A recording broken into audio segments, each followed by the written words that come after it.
संबलपुरी भाषा लगी आम गोटे यात्रा कलु नरसिंहनाथ नु आरंभ करी सुंदरगढ़ रो समले मंदिर रे सरला। बहुत लोग से 10टा जाक डिस्ट्रिक्ट रो आमे क्रॉस करिथिलु।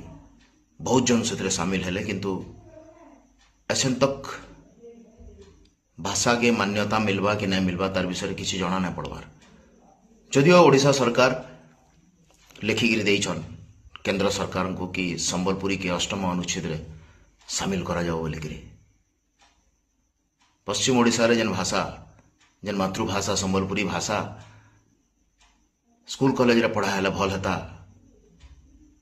संबलपुरी साहित्य एकाडेमी गोटे तैयारी हेले भल हेता। संबलपुरी भाषा रे जहा जहा जिनस अच्छे सबु किछि संबलपुरी थी हेले भल हेता।